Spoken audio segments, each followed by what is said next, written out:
And welcome in to Now and Next. I'm Dave Trafford. And if you have educators or school kids in your life, and that's pretty much everybody, I want you to do two things. I want you, first of all, to spend the next 45 minutes with us because you'll find it worthwhile. The second thing I want you to do is share it. Share the show with someone who has an educator or school kids in their lives, because the conversation is going to be kind of mind-opening here. In this episode, I sit down with Dr. Cinde Lock. She's the head of school at Pickering College here in the GTA. Now, by and large, Dr. Lock says our traditional approach to education is fundamentally flawed, primarily because it almost exclusively relies on tests and grades as the measure of success for a student. And here's the question. What happens when students stop learning for the test and they start learning to make an impact? Right? Big difference. It's Dr. Lock's and Pickering College's mission to actually connect education to real and purposeful outcomes, to community engagement, to entrepreneurship, creativity, and real-world problem solving. Now, she offers a whole bunch of examples of what goes on at the school, but the one I found most remarkable was an account of one Pickering College student project that changed political thinking about homelessness and how to solve the problem in Durham region. Pretty impactful. So pour yourself a cup of your favorite brew, enjoy the show, and again, be sure to leave us a comment after the show, because I'm really curious to hear what you have to think about our conversation.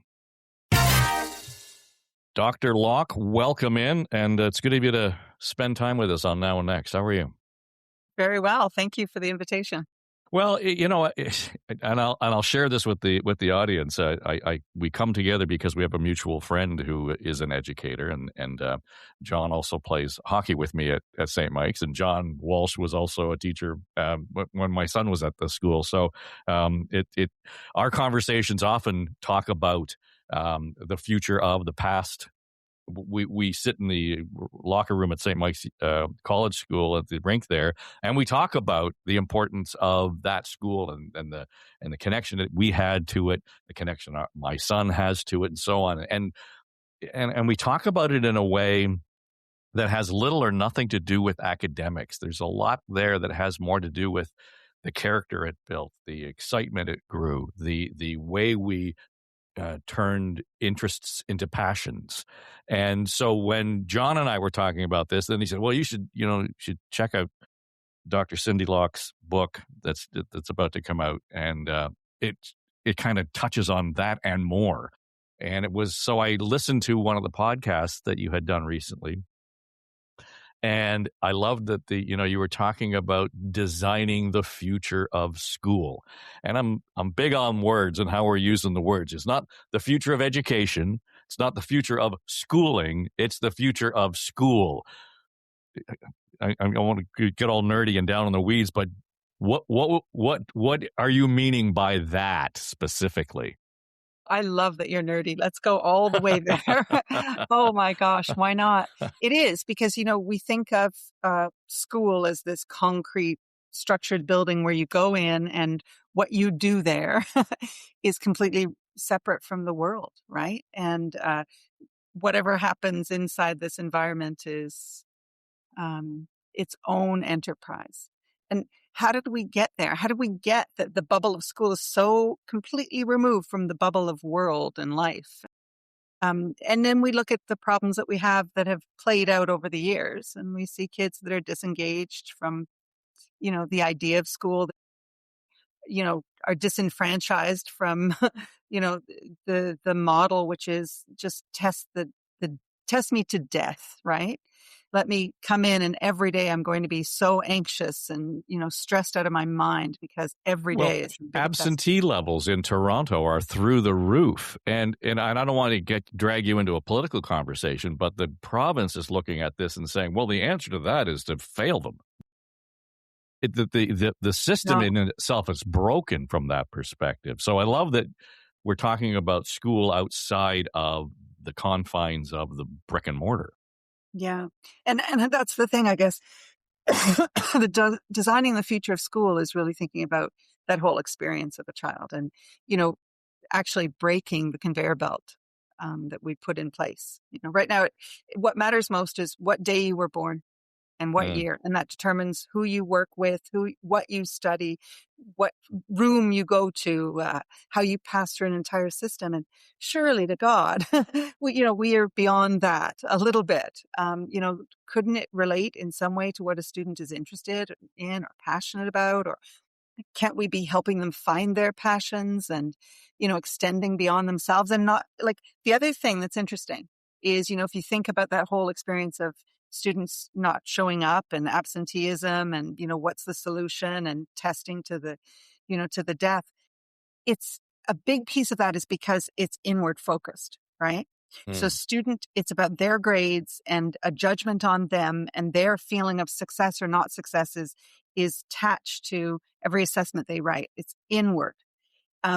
But if we can change it so that it's actually outward, and the focus is, well, we're grading you or, thinking about your success in terms of how you impact others and how you interact with others and do things that are academically rigorous and meaningful, but it's not about you, right? Like, let me give you an example because I feel like we're talking too broad and too high level. Yeah. So yesterday, our grade 10s presented on some of their projects. There were 15 presentations and it went boom, boom, boom, boom. And each had a community partner, right? And we look at what they were doing. So one group for their civics class, they had to create a presentation and a video for an immigrant welcome center to help them learn about the Charter of Rights and Freedoms, right? So they're teaching it, but they're learning it themselves in the process of doing it. And they're getting feedback on the video saying, oh, you haven't got that quite right, or what matters to a person who's new to Canada and what would be salient within this. So they have to not just learn the Charter of Rights and Freedoms and think about it in terms of how it affects them, but they're thinking about it in terms of how it affects other people. They're not memorizing it to come in and write a test on it. They're engaging with it and interacting with it with others, right? And it's just one example. I mean, I could have given you 15 of them because they were all phenomenal projects, but they were real. And it wasn't about the internal focus on the student. It was about who they are, what they'll do, how they'll help others, and how you interact with feedback that's critical and then respond to it. And, the quality of the product and the outcome you produce has to be, high standard or else they won't use it. So do I dare ask you then, and we're talking about outcome here, really, right? So do I dare ask you for your perspective on the standardized testing and where we are with the grade, what is it, 6 and 9 levels of math and EQAO. literacy? Yeah, EQAO. Yeah, well, my PhD was actually on large-scale assessment and the influence of that on teaching and learning, and it was looking at I helped to actually design the grade 9 assessment of mathematics for EQAO. So I understand that inherently. Listen, there is a place for standardized test assessments, and there's a place for knowing objectively where do I sit against a standard. And I really think that, it's not about throwing everything out and saying, let's just start and do this other thing that's completely different from what we're doing. I think that, you actually want to make sure that there's a high standard and high rigor in what students do, but it doesn't have to form, like, it's kind of like, the phrase, whatever you put in the soup first, influences the taste of the soup, right? Well, if what we're putting in the soup first is the testing and the stresses and the feeling like I don't have a hopeful future and it's all on me and I'm just going to be coming in to be judged every day, that's the flavor of that soup, right? So you can have the testing in the soup pot and it can be a bit of what they do. But what if the first thing you put in the soup is actually about doing something meaningful and engaging and finding your interests and your passions and doing something for other people as you do it? It can all be in the pot, but it doesn't have to form the base of the pot. The base of my concern is, and I think this has a lot to do with, once we put it in a political realm, there are mandates that will only last 3 or 4 years, 5 years maybe. So they're looking for those quick results. Testing seems to be the easiest way to achieve those results, if you will. But to your point, my worry is that it's a binary or even exclusionary situation where that's the only thing we look at. We rarely look at these coincidental outcomes in community, and how it affects health, all these other elements that are vital in terms of educating our kids. My grandsons were here on the weekend. They are 5 and 2.5. And when they explore exactly the way you are describing school should be. They see something happen, they take action, and they find that there's an outcome, and they get excited about it, or they find that there's consequence in that. And I'm not suggesting that we should all be treated like a 2-year-old, but it wouldn't be bad if we had that outlook in terms of where we're going. And we engage the wonder and the excitement that you can't really put in a textbook. Yeah. Yeah, not in the same way. But there still is a place for textbooks and deep learning. But it's what you do with it, I think, is the key. It's like that all idea of, you ask the student to write an essay or create a poster or do something. And then the teacher grades it, you're judged on it, the unit's over. Didn't matter if you improved it or, went further than what you were supposed to. And you say to the teacher, well, what do I do with this essay or this poster? And they say, well, that unit's over, throw it out. Like if you had a job and,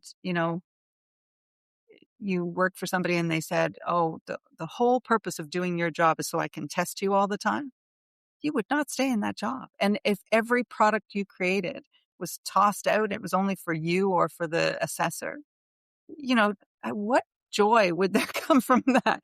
And that's how we've created school, because just like you say, we've created a system where it was easy. It's easier for me to give you the Charter of Rights and Freedoms and say, I'm going to test you on it, right? But that's not what's best for learning and for kids. And it should be about wonder and excitement, about possibility. We want them to be not only hopeful for the future, which right now when you survey students, they are not hopeful for the future. But not only do we want that, we also want them to be excited about it because they'll feel like they have an influence in shaping it or being a part of decision making, and to understand even the edge of what we know as a species and thinking, oh, there's something in there I could contribute. It's not that everything's already been done or that we've ruined everything and I have a learned helplessness. I can't contribute. No, actually, here are people who are trying to make a difference and we're going to help you engage with them. But you also have to think logically and you have to think practically about this, right? Because at the end of the day, if we want to scale this up, this can't be for the elite schools like the St. Mike's or the Pickering College, right? That's not okay because that creates, that K-shaped economy, right? That's not what we're after. We want to build a strong middle class. We want this to be in the public education system. So we need to show what a vision is, how it can be implemented in a practical way that doesn't cost a lot of money and that can, track student learning in a detailed, systematic way so that we know how they did, what their scores were, because we still have to fit into the university structure. But we need to show them how it can be then scaled up in a meaningful way. And that's what, the book that I wrote, that's what it's about, is how to spread the word and help other people scale it. So let's talk about scaling it, because that will always be a challenge. And the question will become, is this suitable for every kid in an education system? Mm-hmm. Yeah, so those are two questions, I think. So think about, let's go from a systems perspective, because when we look at, the real value of AI in our world, it's actually about changing our systems and how we work. So how we work and think in a systems way. So say that you are in charge of your curriculum, okay? You're the student and you're in the driver's seat, okay? You go in to school, right? And you go into your learning platform. We're going to call it your landscape of learning, okay? And you can see all of the courses you're taking that year, and you can see every curriculum expectation for the course. And you can click on it and it can show it to you in different wording and it can, help you unpack it, whatever. And you say, I want to learn in a traditional way and I want to do this unit, this microcredit and this exam, and I want to show that I'm meeting these 3 expectations through that. Sure. Type in, I'm going to do this.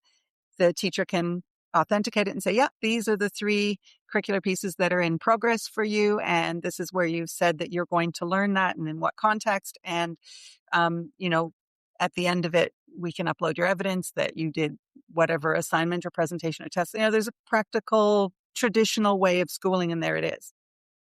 And I can do that. But say I want to I want to choose from a menu of projects that the school provides. And I want to pick one that is of interest to me. So I'm going to drop down and pick this one. And I'm going to say, oh, what can I do within that? Oh, all right. I can, this is a company and an organization that needs a new website. And I'm going to learn about social advocacy and the work of the organization. And I'm going to help them build the new website. And I'll learn these tech skills and I'll learn this piece about presenting to an audience, writing text for persuasion, whatever it is, right? And then all the curricular pieces are there. And I'll say, yeah, I'm going to do this, this, and this. And then maybe I'm not even sure which ones I will do and won't do. So I can type in my little piece of the project I want to do. And the AI will help me to link to the curriculum and say, oh, this could relate to this or this expectation. Oh, yeah, I'll do that. Get sent to the teachers for the courses they teach, right? So the English teacher will get the persuasive writing and the speech maybe, and the tech teacher might get the design and HTML or whatever I'm going to do with the coding with the website, whatever it is, right? And then they say, yeah, we're going to mark you that you're in progress on that. And you go and you do the project, and there were teachers assigned to work with me on that project and other students maybe of different ages that were working on the project with me at the same time. We go and we do it. I have to provide evidence that I've learned it. The people I work with in the community have to type in and give testimonials and feedback on my learning in the learning systems. The teacher sees all of that as well. The teacher can talk to me and interact with me for any level of evidence that they feel that I need to, show more to prove that I've learned that curricular line.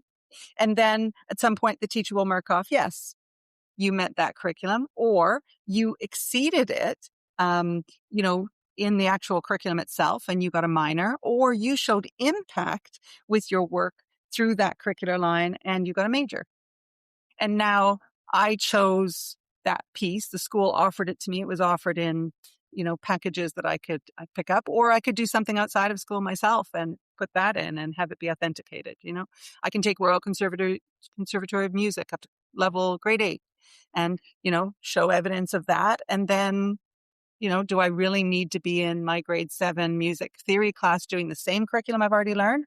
Or can I extend in other areas of the curriculum because I've already learned that? Anyway, I just gave you like a whole idea of, a tech system that interacts with the student, and the student can see dials of how many curricular expectations are left in each course and where they're at and what their grade is live at any time. It builds a whole portfolio to show engaged interaction. And I can be as traditional as I want. I can write a book report if I want to. I can write a test if I want to, or I can, engage in other areas, in other ways that relate to who I am, how I learn best, my interaction engagement with the world. And all through there, each grade, I need to show at least one major and one minor as well, so that I'm really pushing myself beyond the curriculum in a way that I want, that's interesting to me. So now you're restructuring school, right? Just so I understand that, then when you talk about a one major, one minor, it sounds as if I have a huge part in defining what that is. It's not something that is, you must hit these 10 points to achieve the major or the minor. Am I hearing that right?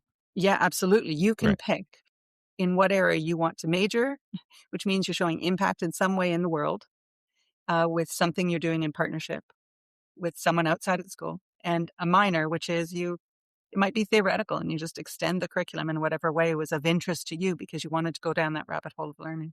And when you say extend the curriculum, how to what extent then does that become organic? That is to say, based on my minor, how likely is it that the curriculum all of a sudden becomes aware of what I'm doing? Oh, we can also do this because of the work that Cindy did. Yeah. Well, that's where the system is interactive, right? With the teacher guiding and mentoring and uh, providing those ideas and examples to the student, and also providing menus of projects for them to pick from. But it can also be where the AI, suggests things.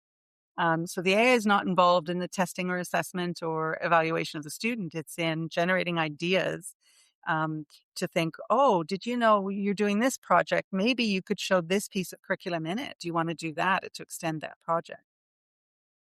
Um, Again, back to capacity, and I can see one way that the biggest hurdle is this would be and this is understating it, a significant culture change in how we approach education, how we approach school, how we approach students, curriculum development, teaching. The role of the teacher fundamentally Exactly. I different. mean, and well, how we educate the teacher. There's just a different level of education to become a teacher. Then, no. Yeah, absolutely. And frightening when you think about it, because, we've been so ingrained in the system that we have. But you're at a cracking point, right? The system we have right now is not working, and AI makes the idea of the traditional role of a teacher kind of ridiculous. Like, is the teacher the sole arbiter of knowledge in that room? Are they Mhm. the disseminator of information? No. They should be the one inspiring the kids, engaging them in real critical thought and actual problem solving that's real. It's a different role. Yeah. So again, where do you start here? Because there are a lot of fuses you're going to have to light to ignite this whole Yeah. idea. I think it depends on, where you're at as a school and, how experiential you already are, that you believe in, John Dewey's approach to, engaging kids and doing real things. Um, I think that you can start wherever feels comfortable. And that's what I kind of outline in the book. You can start by just creating some projects. And, maybe it's one a year that a child will experience, and you just kind of test that and see, well, how does that work? And how can I create mentors and partners? And how can I build MOUs for working with organizations and businesses? And, how do I get comfortable with that at all? And, you could have, maybe you call it an engagement unit, right? And every student has one a year, and that's that. And maybe that's where you begin. Or maybe you begin by rethinking a division and saying, oh, let's create a menu of projects for middle school. That's one of the areas that we began in, right? We said, okay.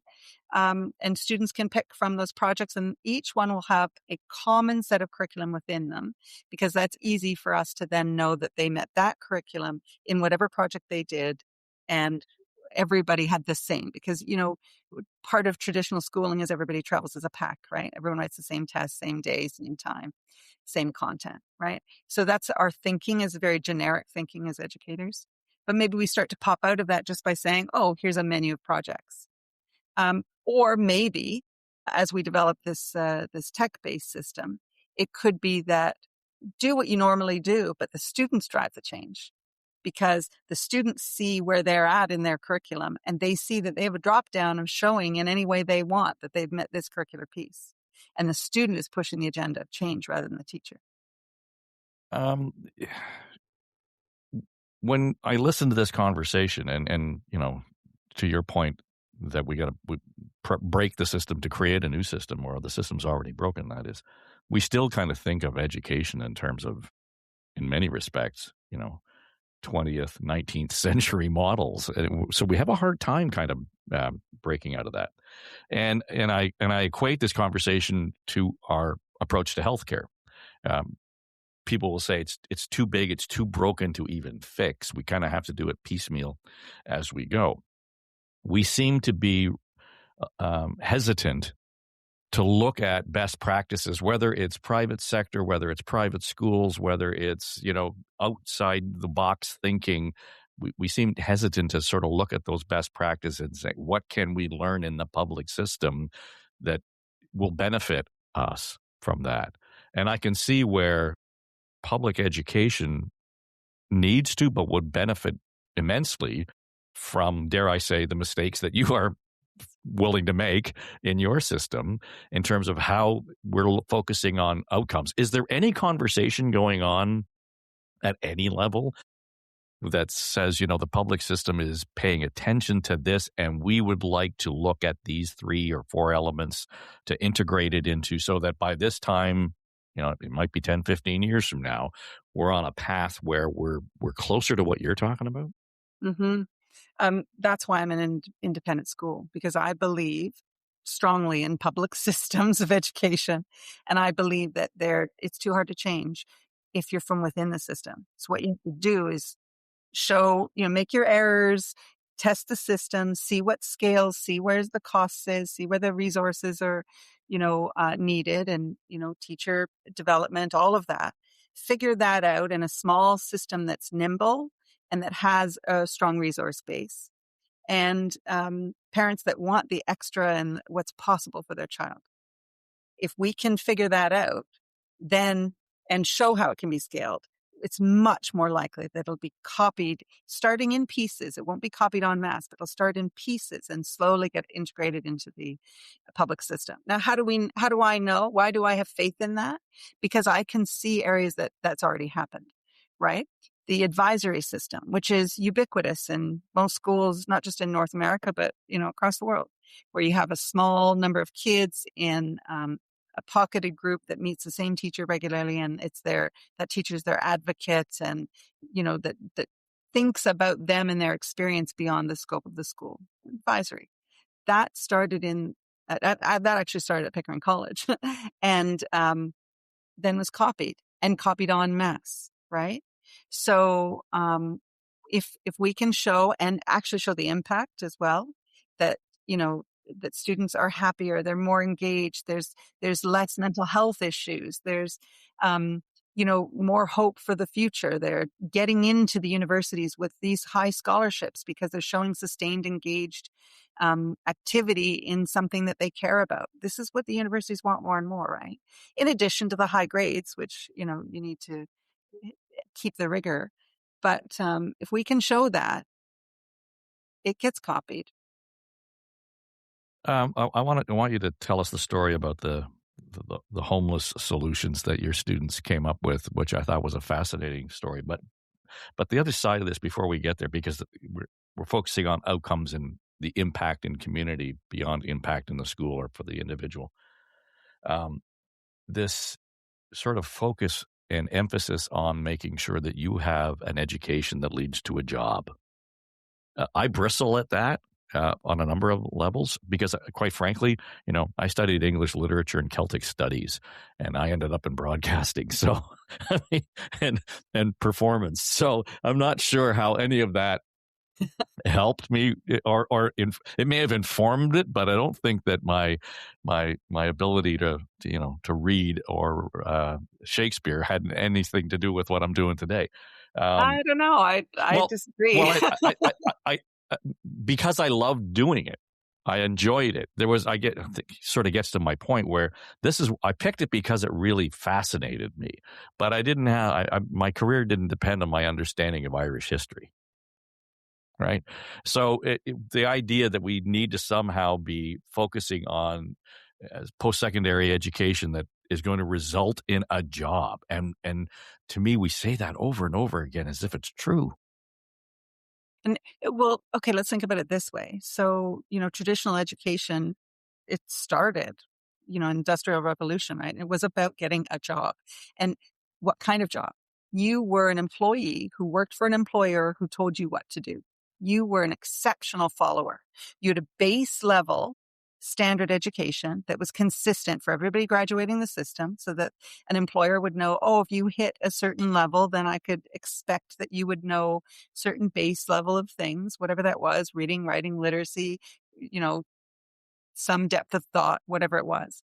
But the definition of job was that you were the follower. And our system is really, really good at creating kids that follow. Because what does it mean to get an A? I met those teachers' expectations to a T. I followed exceptionally well, right? And it's the kids often that are kind of rebelling against the system a little bit that are often the ones that go and be entrepreneurs and business owners and innovators, right? Because they've learned not to follow the system to a T. So what is their job? Their job is to create something new, to be creative in a different way, and to, chew the glass of owning their own company and starting their own company, right? So what do the jobs of tomorrow look like? It's anyone's guess, right? We don't know. We don't know the influence that all of this tech change and that AI will have. But we do know that we need to have a really strong fabric of society if we want to have a functioning community. And functioning communities at the small level and at the large level, we do know that we have to help people figure out what does it mean to be engaged as a citizen and to understand how systems work within a society. And we know that we need to be creative, thoughtful. We need to create graduates that don't see themselves as seeking the definition of a job that is just to be a follower. Because I don't think that we can rely on all those jobs to be there in the future where you are following what an employer wants you to do. I think that's where Shakespeare comes in, right? And English lit and creativity and the arts, and also understanding the edge of tech and understanding the edge of science, all of that. But yeah, I don't have a crystal ball, but I do know that we need people that can work with people, and that we need them to have confidence and perseverance and resilience and enthusiasm and passion for something that they feel they can contribute to. I guess that was my point, being that I was drawn to Shakespeare. Shakespeare didn't come to me, and I think that there's an important distinction there, in as much as there was something there that engaged me right away, whether it was my music or my literature or whatever it happened to be. And I go back to my 2.5-year-old grandson.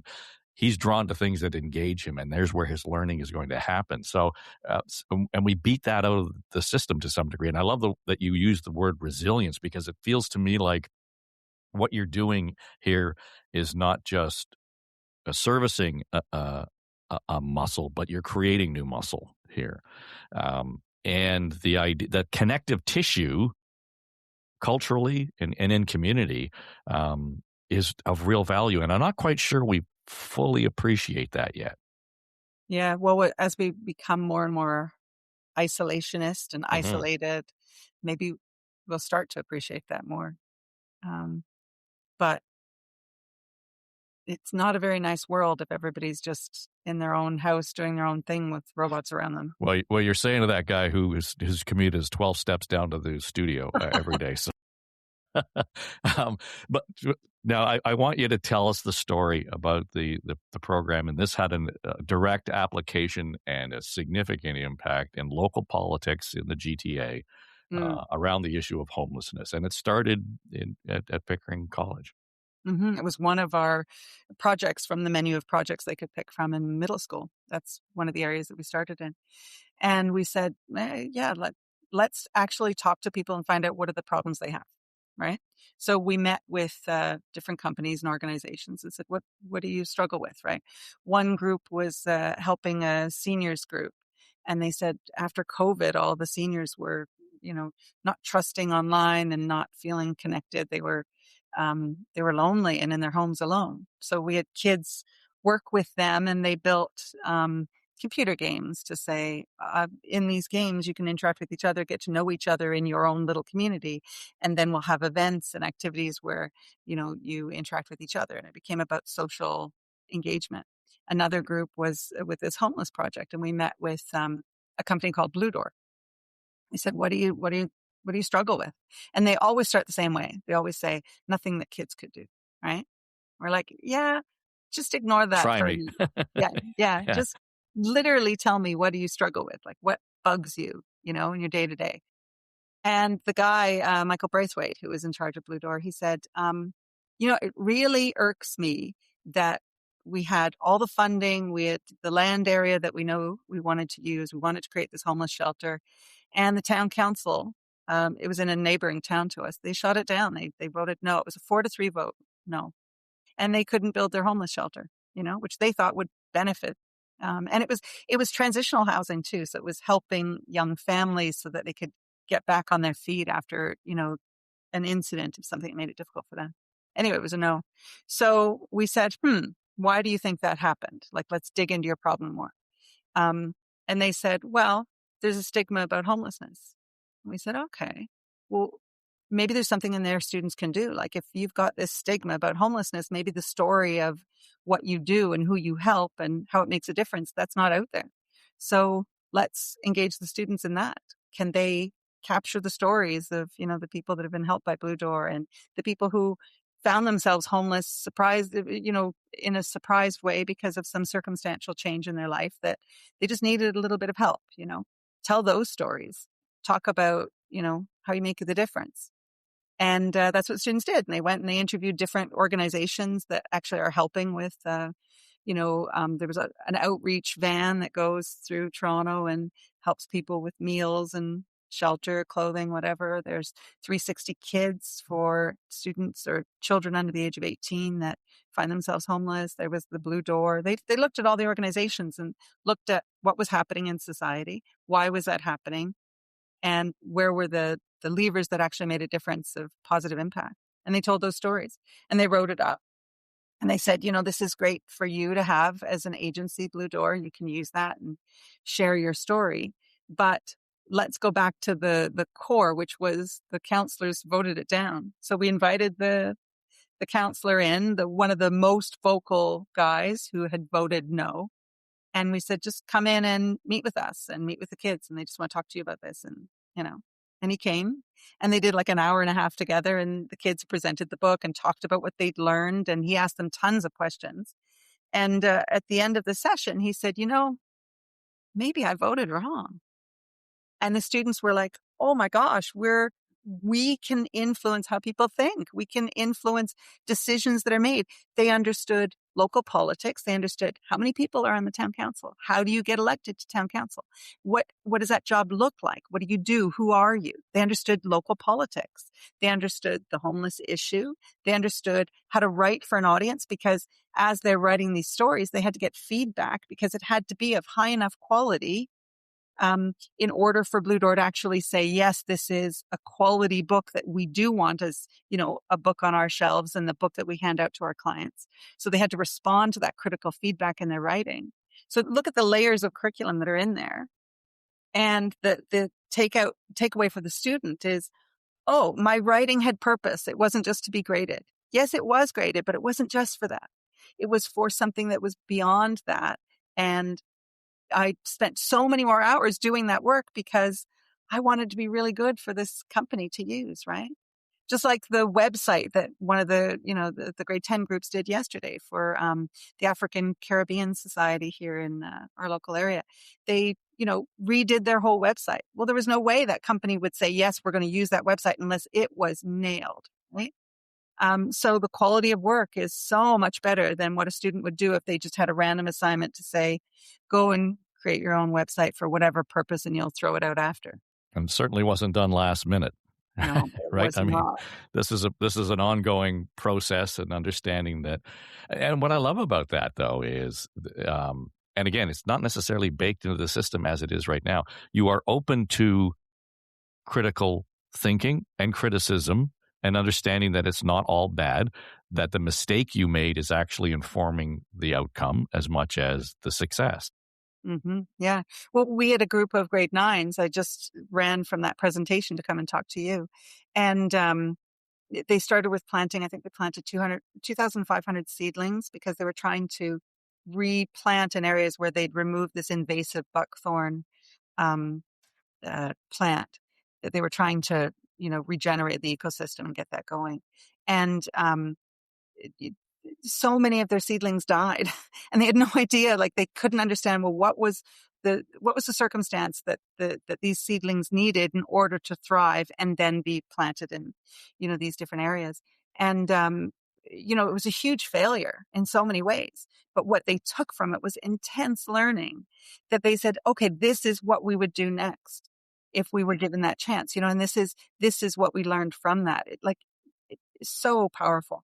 We have 5 beehives that we operate in conjunction with Humber Honey in our area, so that the kids can learn about, honeybees, bumblebees, rejuvenating the hives, the populations, and producing their own honey and getting certificates for, safe food handling, so that they can learn about how that happens as a process as well. But over this past harsh winter, 3 of the hives completely died. And they had to analyze why. So they were looking at, flow of air through the hive and insulation that was needed in, a changing climate that maybe wasn't needed 5 years ago, but is needed now when you get a harsh winter like we had. And they're understanding, well, what are the pollinators and the pollinating gardens, and how far should they be from the hives, and what variety do they need, and how is that different from what a bumblebee will pollinate, which is much more native species, than a honeybee, because a honeybee is a smaller body, less furry. They're learning about the ecosystem, the animals, the habitats. They're learning about food production, how to work with a client that says, I need to sell this honey, so it has to be to the highest degree possible. Every standard of practice needs to be in place to a T.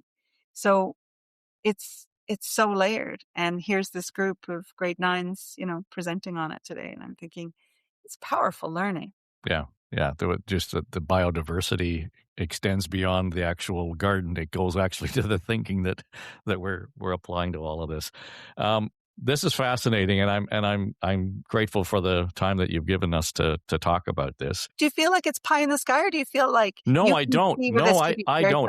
I actually think that this is one of those things where there's a certain level of courage to be able to, first of all, say this stuff out loud, apply it, and then to be able to say it's not elite. It's not an elite form of education. It's not a form of education for elite students. This is for all, and that's why I said something that you can bring to the table for every kid. And as I listen to you, I'm certain that it has no bearing on my social status, my economic status. We will all learn and benefit from the same way by taking this approach.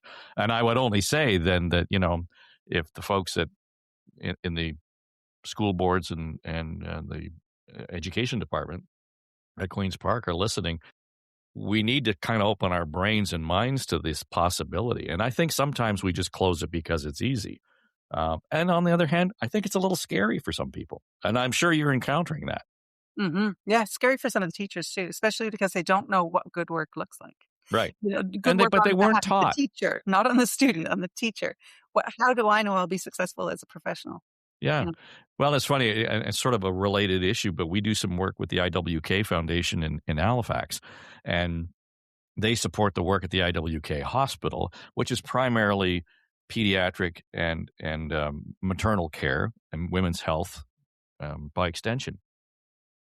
And what they're finding out is that the system in and of itself is so contrary to the health and well-being of women.